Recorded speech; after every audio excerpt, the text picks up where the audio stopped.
இதோ இன்றும் தொடர்கின்றன மாவீரன் அலெக்சாண்டர் அரிஸ்டாட்டில் நிகழ்வு. சென்ற இடமெல்லாம் தான் பெற்ற வெற்றிகளை பற்றி பேரரசர் அலெக்சாண்டர் பேசிக்கொண்டிருந்த போது ஒரு விளக்கை ஏற்றி சொன்னார் தத்துவ ஞானி அரிஸ்டாட்டில். ஏற்றிவிட்டு சொன்னார், எவ்வளவு ஒளி பிரகாசமாக இருக்கிறதோ அதன் நிழலும் அவ்வளவு அடர்த்தியாக இருக்கும். உனது வெற்றி என்னும் ஒளி பெருகும் போது உனது எதிரிகளும் அகந்தை என்னும் நிழலும் உனக்கு பின்னால் அடர்த்தியாக வந்து கொண்டே இருக்கும். எச்சரிக்கையாயிரு. ஆம், வெற்றியின் உச்சத்தில் இருக்கும் போதுதான் ஒருவன் தன் வீழ்ச்சிக்கான விதைகளை தானே விதைக்கிறான். வெற்றி தரும் போதையில் பின்தொடரும் ஆபத்துக்களை நீ மறந்து விடக்கூடாது நண்பனே. அடுத்து, தத்துவத்தின் பலம். தத்துவம் படிப்பதால் எனக்கு என்ன லாபம்? இப்படி மாவீரன் அலெக்சாண்டர் ஒருமுறை கேட்டார் அரிஸ்டாட்டிலிடம், தத்துவ ஞானி அரிஸ்டாட்டிலிடம். அவர் சொன்னார், மற்றவர்கள் சட்டத்திற்கு கட்டுப்பட்டு எதை செய்கிறார்களோ அதையே நீ உனது மனசாட்சிக்கு கட்டுப்பட்டு செய்வாய். ஏனென்றால் சட்டங்கள் இல்லாத இடத்திலும் உன்னை வழிநடத்துவது நீ கற்ற தத்துவங்களே, நீ கற்றுக்கொண்ட மனசாட்சியே. ஆம், வெளிப்படையான கட்டுப்பாடுகளை விட ஒரு மனிதனின் சுய ஒழுக்கமே அவனை உயர்ந்த மனிதனாக மாற்றுகிறது. நல்லா இருக்குல்ல? அடுத்து, ஒலியும் மௌனமும். ஒலியும் மௌனமும். மேளதாளங்கள் முழங்க அழைத்து வரப்பட்ட பேரரசர் அலெக்சாண்டர் ஒரு பெரிய வெற்றி விழாவில் தன்னைத்தானே புகழ்ந்து பேசிக் கொண்டிருந்தார். அரிஸ்டாட்டில் அவரிடம், அரசனே, ஒரு காலியான பானையை தட்டினால்தான் அதிக சத்தம் வரும், நிறைந்த பானையில் வராதே. நிறைகுடம்தான் ததும்பாமல் அமைதியாக இருக்கும்.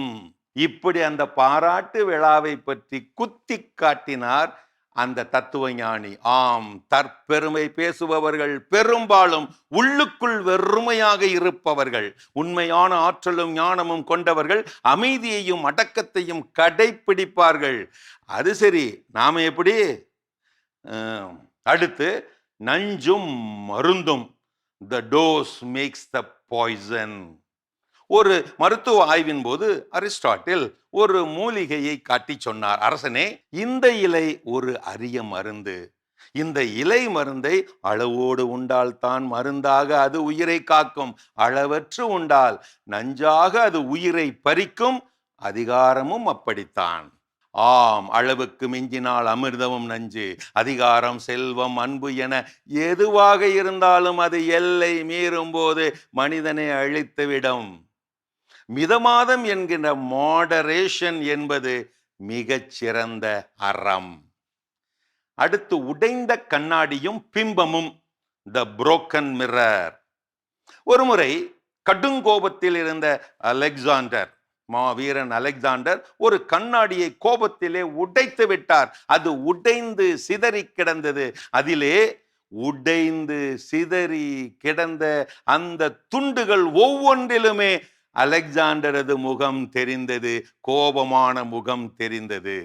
சுட்டிக்காட்டி ஞானி அரிஸ்டாட்டில் சொன்னார், பார், அந்த கண்ணாடியை பார். நீ ஒரு கண்ணாடியை உடைத்தாய், இப்போது அது 1000 துண்டுகளாக பெருகி அந்த கோபமான மனிதனாகிய உன்னை காட்டி கொடுத்து கொண்டிருக்கிறது பார். கோபப்படும் மனிதன் தன் அறநெறி நேர்த்தியை இழக்கிறான், மறவாதே.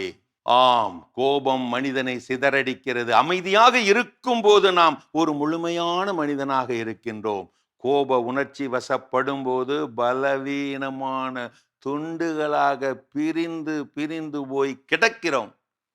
அடுத்து, எறும்பும் சாம்ராஜ்யமும். தி ஆண்ட் அண்ட் தி எம்பையர்.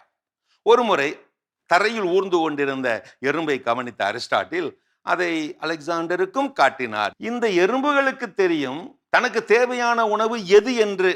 அது அடுத்த எறும்பின் உணவை தட்டி பறிக்காமல் தன் வேலையை செய்து கொண்டே போகிறது. மனிதன் மட்டுமே தனக்கு தேவையில்லாத நிலத்தையும் பொருளையும் தேடி தேடி அலைகிறான்.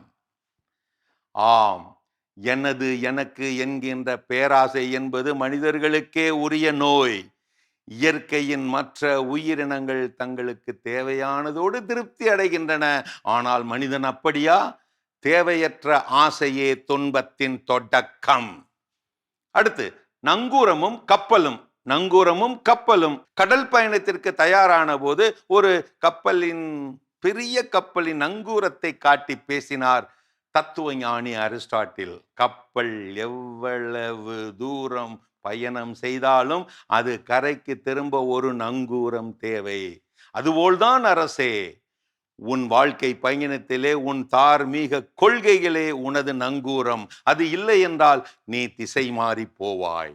மறவாதே அலெக்சாண்டர் இப்படி சொன்னார். அறநெறி லட்சியங்கள் இல்லாத வாழ்க்கை துடுப்பில்லா படகு. எத்தனை சாதனைகள் செய்தாலும் ஒரு மனிதனை அவனது அடிப்படை அறநெறி லட்சியங்களே நிலைநிறுத்துகின்றன. ஆம் நட்பே, மாதா டிவியின் நட்பே, உன்னுடைய அடிப்படை அறநெறி பழக்க வழக்கங்களில் தான் உன்னுடைய உயர்வே உள்ளடக்கி இருக்கிறது.